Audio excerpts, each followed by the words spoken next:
In fact, before I answer your question, I have some breaking news here. Just within the last 5-10 minutes here, we've received word that the two sides have come to an agreement on a joint statement. And I have the joint statement here in front of me. They've agreed on 3 major points. And if I can iterate that for you, the first of which being that the DPRK has agreed to attend the Pyeongchang Winter Olympics next month. The opening ceremony is, of course, scheduled for February 9th.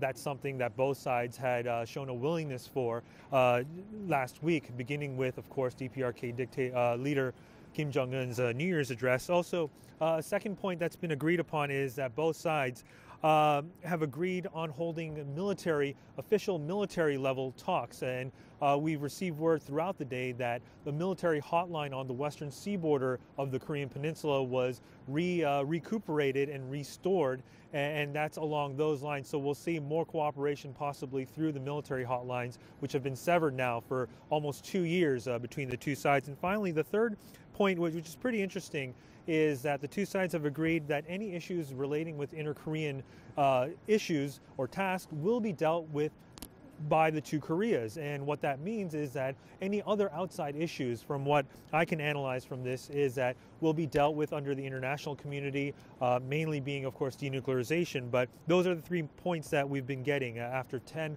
almost 11 long hours since these meetings began earlier today. And Shane, I want to pin you down on this. What does it mean by the inter-Korean issues will be only dealt with by two Koreas? Does it include a denuclearization?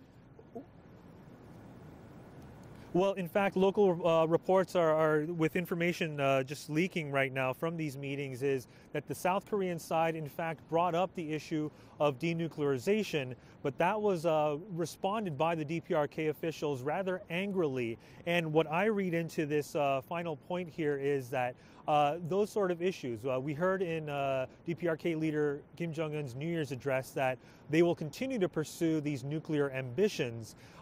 Matters related to the two Koreas will be settled alone. So what I see through this and what I interpret is that the DPRK would like to discuss matters with Seoul separately and bilaterally, and other issues like denuclearization or missiles would be dealt with directly with Washington in one-on-one talks with possibly in a bilateral format. And what kind of mandates do the two top representatives have? Do they also touch upon the easing of sanctions on Pyongyang and also the postponement of the military drill from the South and U.S.?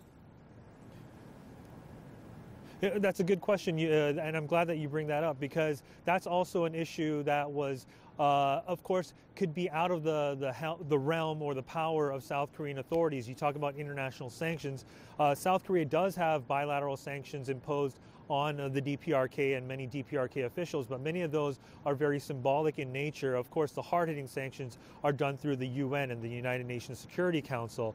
As far as joint military drills are concerned, we've seen President Moon Jae-in discuss with his U.S. counterparts delaying it during the Olympic Games, but again, that's not something that South Korea can unilaterally decide upon. So what we see in that matter, we may see more developments in the coming